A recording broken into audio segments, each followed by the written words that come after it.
Hey guys, I hope your week's been awesome, and if it hasn't, I hope it gets better.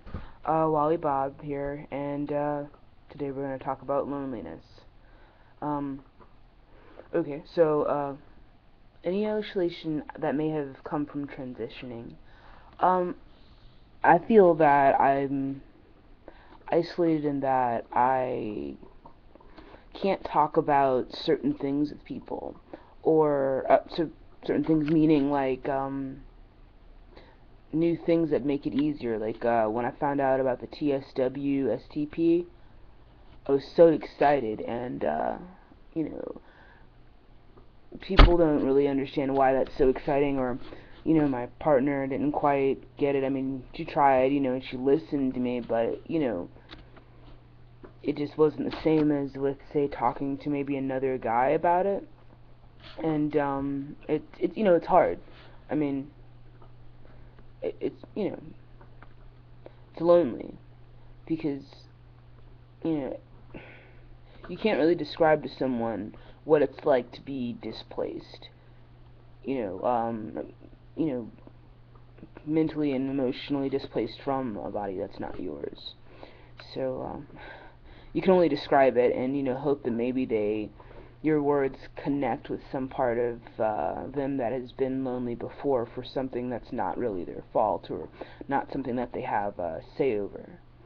Um, and I also feel isolation is on those days that I'm feeling especially dysphoric. Because you can't really describe to someone how distraught you are that you have man boobs. you know, or say you go out for a job, you can't really, it's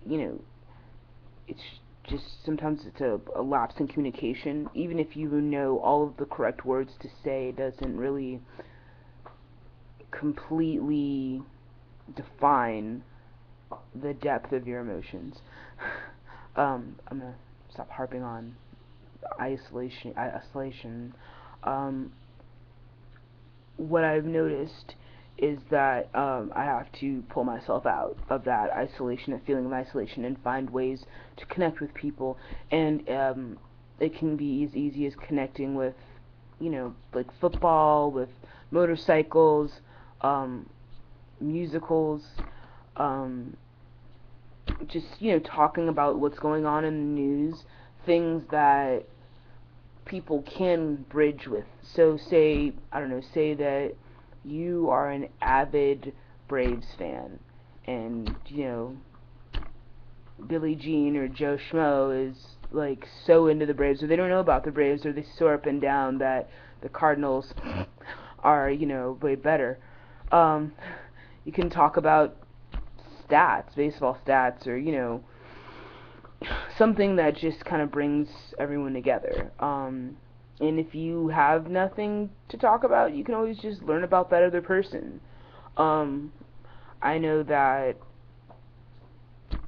I know that what has stopped me from connecting with people confidently is the fear that, oh, well, will they see me as this? Will they not see? Am I passing today? Am I not passing today? Do I look like some splice between, I don't know, who I am and who people see? I noticed that, schlepping off those worries, and I know that sounds way easy, like, oh, just shrug it off, whatever, it's okay.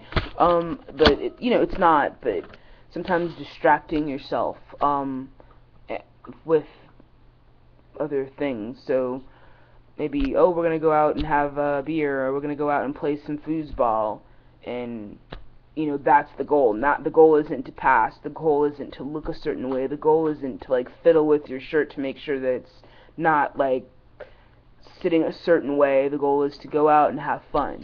And the more comfortable you are, or the more relaxed you seem or try to seem, the easier it will be to connect with people, and the more relaxed that they will be around you. And I mean, that's the truth, I think. At least as far as I'm concerned.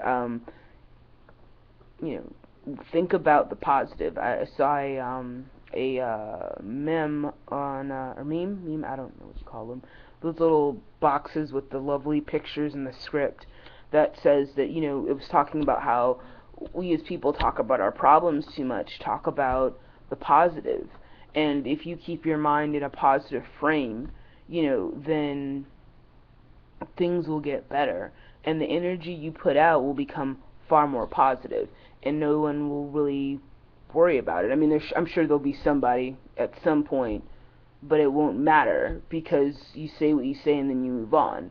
Don't let this midway point, that midway between like and transitioning, define your life or lock you in a closet.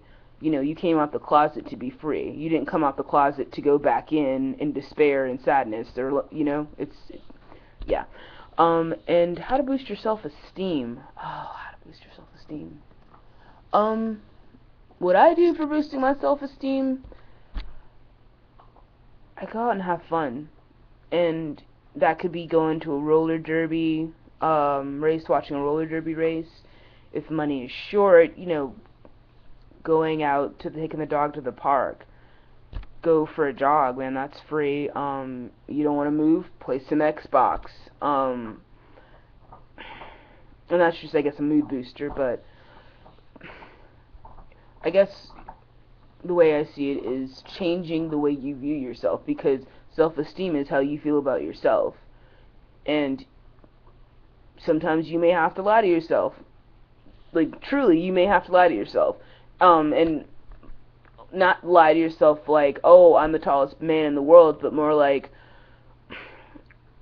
I'm going to be great. And that's not a lie. We're all going to be great. Everybody's great at something. So you may have to speak into the future. Speak into the future what you want as if it's happening now. So for some people that may be considered a lie. Some people you're only speaking truth. So, you know, I'm going to be the best bass player ever, you know, within myself. You know, because it's not about anybody else, it's about you. So if you're better than you were yesterday, then you should be incredibly proud of yourself because you're doing what you're supposed to do. So I'd say frame your context and, you know, go from there. For all those guys out there and ladies who are dealing with loneliness, don't give up. Don't give up. You know, it'll only make you stronger. I know that sounds cliche, but it's true. And don't let people try and manipulate your loneliness against you, because there are people out there who will. And they're no good for you. I mean, you know, so keep up the fight, you know, it'll always get better. And if you don't feel like it's getting better, perhaps you should change your perspective. So, I hope you guys have a wonderful week next week and having a great day now. I'll see you guys next week.